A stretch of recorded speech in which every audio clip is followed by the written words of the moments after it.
Alright, nongeye kubifuriza ibihe byiza mwese bakunzi ba Star Galaxy TV. Reka twizere ko mumeze neza cyane mwese aho muri hatandukanye muba muri kutwumva. Iyi ni Star Galaxy TV, nge nitwa Kebrice Umugwaneza. Nyemerera nkwerekeze kuri iyi nkuru yihutirwa, inkuru tumenye aka kanya, inkuru tubonye ivugwa n'ubundi kuri Kazungu Deni wisha abantu 14, akaniyemerera ko yabishe biteye ubwoba, akabicana agashinyagura, akabicana ubugome bukabije, akabicisha ibikoresho utakeka ko byakoreshwa. Uyu mugabo Kazungu hari amakuru azindutse amuvugwaho muri aka kanya. Nyemereranya kwerekezemo dusesengurane turebe ukuntu ibintu bimeze. Tugiye kubakira ku ngingo zigera kuri 3. Iya mbere, biravugwa ko Kazungu yaba agiye gupimwa akarebwa nimba nta kibazo cyo mu mutwe yaba afite. Urikumva? Iya kabiri, Kazungu abantu benshi nubwo hatigeze hagaragazwa impapuro yagenderagaho agiye hanze, biravuga ko yaba yarabaye mu gisirikare cy'igihugu cya Kenya. Hari n'amakuru y'aka kanya abantu benshi ntago bayazi. Ingingo ya 3, uyu mugabo Kazungu biravugwa ko yazahabwa igifungo cy'imyaka 2 yarangiza akarekurwa. Urikumva? Ubwo uhise utekereza ibintu byinshi kuri Kazungu. Nyemera rero dusesengurane iyi nkuru, dusesengurane izi ngingo, turebe ukuntu ibi bintu bimeze. Reka duhere wenda ku ya mbere. Ese uyu mugabo Kazungu ko agiye gupimwa ngo harebwe nimba nta kibazo cyo mu mutwe yaba afite, twibaze ngo biramutse bibaye ngombwa ko basanga Kazungu Deni afite ikibazo cyo mu mutwe. Murabizi ntago aramutse afite ikibazo cyo mu mutwe, byumvikane ko ntago bafunga umusazi, bamwohereza Indera cyangwa se ahandi mu bigo byita ku barwayi bo mu mutwe akajya kuvurwa.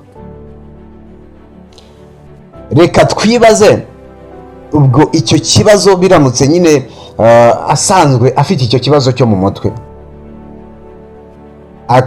hagafatwa icyemezo cy'uko agiye kujyanwa kuvurwa icyo kibazo cyo mu mutwe. Nyuma ikibazo cyo mu mutwe kigakira, Kazungu ashobora gusubira mu buzima busanzwe, agasubira kwibera mu Busanza cyangwa se ahandi nk'uko yahabaga.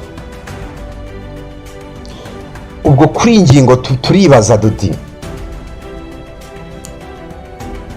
Kazungu aramutse asubijwe mu buzima busanzwe,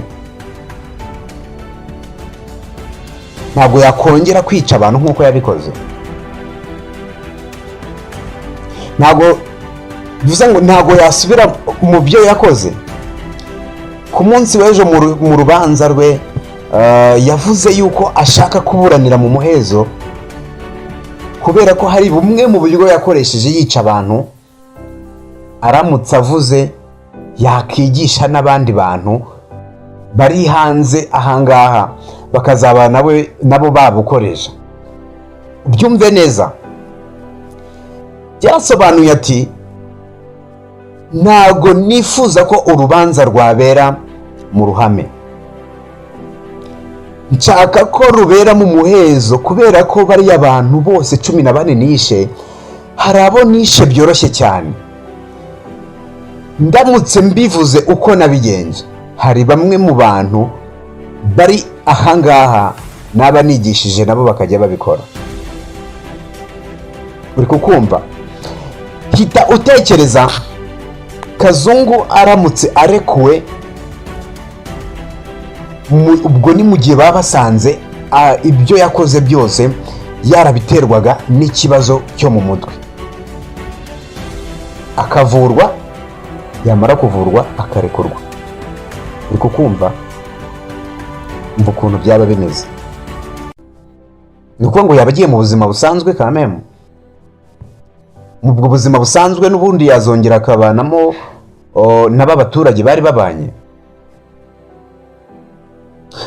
aho buri wese afite uko ari kubyumva, namwe muragenda mubyisesengurira mwumve ukuntu bimeze. Ingingo ya kabiri kuri Kazungu, uyu mugabo hari amakuru avuga ko yabaye mu gisirikare cya Kenya ndetse no mu bindi bisirikare by'abacancuro. Mu by'ukuri ukuntu twamubonye asohoka mu modoka yamuzanye mu rubanza, hari ukuntu umuntu akora reaction uko umurebye ukahita nyine ubona ati koko uzi ko bishobora kuba ari byo, ashobora kuba yarabaye umucancuro Kazungu. Ese biramutse ari byo koko yarabaye umucancuro, ntabwo byaba bisobanuye ko iriya ari imwe mu mpamvu zamufashaga cyangwa se no mu bintu byamufashaga mu kwica abantu bagera kuri 14 bose ntibabimenye, abantu bakabimenya bitinze, kuko buriya ntago wamenya igihe yatangiriye kwica abantu, ntabwo ushobora kumenya igihe yabitangiriye. Gusa icyo tuzi nuko muri abo 14 yishe, 2 muri bo yarabatetse mu nkono,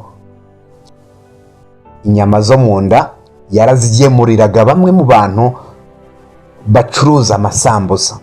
Ntabwo tuzi ngo ni bande, ariko birashoboka ko waba warariye ku isambusa irimo inyama Kazungu yacuruje. Niko kuri, niko bimeze, sibyo? Uyu mugabo Kazungu nimba koko yarabaye umucancuro, bikaba byaramutizaga imbaraga zo kwica abantu, akabica urupfu rubi rw'agashinyaguro. Ngira ngo mwarabyumvise ibikoresho yakoreshaga. Njye natunguye no gusanga harimo ikaramu, bike iyi ngiyi yitwandikisha.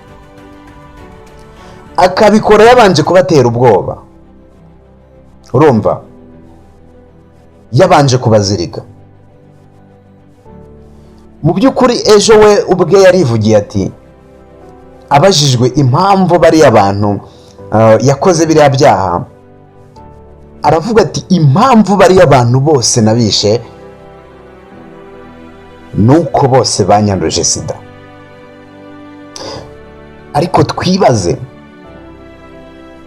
abo bantu bose muri 14 urumva harimo umuhungu umwe witwa Eric yanagenderaga ku byangombwa bye, ubwo hasigaye abakobwa 13. Twibaze uti abo bose bamwanduzaga virusi itera sida, ubwo uyaba arwaye sida zingahe? Ako karo kakahita gakurizamo ko abantu, bituma abantu bibaza nimba koko nta kibazo cyo mu mutwe yaba afite. Ubyibuke neza nibyo nakubwiye ku ngingo ya mbere, agiye gupimwa ngo harebwe nimba nta kibazo cyo mu mutwe yaba afite. Aramutse abaye afite ikibazo cyo mu mutwe, nubwo yahawe gufungwa iminsi 30 y'agateganyo, Kazungu babwije ukuri yahita ajyanwa kwa muganga kuvurwa icyo kibazo cyo mu mutwe. Ahangaha bigatuma twita dutekereza niki cyakurikiraho aramutse ajyanwe kuvuzwa ikibazo cyo mu mutwe bagasanga ni nacyo afite. Buri wese afite ukuntu ari kubyumva, sibyo? Uyu Kazungu ukurikije uko yicaga bari abantu, kuko buriya guteka umuntu ntago ari ibintu byoroshye, ntago ari ibintu byoroshye. Gufata umuntu ugashyira mu isafuriya ugateka ntago ari ibintu navuga ko byoroshye, uri kumva? Kazungu nimba koko yarabaye mu gisirikare, yarabaye umucancuro, ibyo niba bivugwa namwe mu makuru nyine tuba twagiye twumva, kubera ko mbere yuko hamenyekana iriya nkuru, Kazungu busanzwe yarazwi n'abantu bo mu ikaritsiye. ni umuntu wize ibijyanye n'ikiganga. Urumva ko ubumenyamuntu yari abuzi kandi yari abusobanukiwe. Uretse n'ibyo yari azi ikoranabuhanga ku buryo buteye ubwoba, kuko biravuga ko ari umucancuro, icyo gisirikare cy'abacancuro yabayemo n'ubundi yari ashinzwe ku bijyanye n'ikoranabuhanga. Mu byaha ashinjwa twibuke ko harimo icyo kwinjirira no gusoma amakuru atemewe, kwinjira mu buryo butemewe muri mudasobwa. Ngayo nguko nuko bimeze kuri Kazungu. Urumva, ku kintu cya gatatu twibaza, tuzi neza ko aba serial killers ubusanzwe babaho pe, wa muntu ushimishwa no kuba yishe umuntu. Serial killer ntabwo aba afite ikibazo cyo mu mutwe. Aha tubyumve neza, kugira ngo ngusobanurire serial killer ubyumve neza.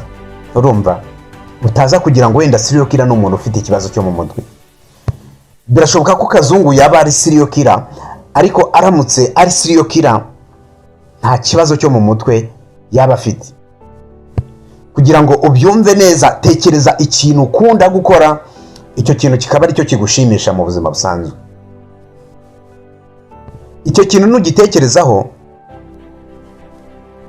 nimba koko aricyo kigushimisha mu buzima busanzwe, hita wisubiza kuri serial killers. Serial killer, kwica umuntu nicyo kintu kiba kimushimisha. Kazungu rero aramutse ari serial killer nta kibazo cy'uburwayi bwo mu mutwe yaba afite. Nyemerera rero tuzagukurikiranire turebe neza ibizava kwa muganga. Nubwo agiye gufungwa iminsi 30 y'agateganyo, ariko azajyanwa no kwa muganga harebwe nimba nta kibazo cyo mu mutwe afite. Nakubwiye ibyaba haramutse hasanzwe afite ikibazo cyo mu mutwe. Ibyo byose tuzabimenya, tumenye ibintu byinshi bitandukanye. Nitwa Kebrice Umugwaneza. Nyemerera rero tubane muri update hano kuri Star Galaxy TV. Tubane igihe cyose. Kora subscribe hanyuma ujye ubona amakuru yacu uko agiye hano kuri Star Galaxy TV.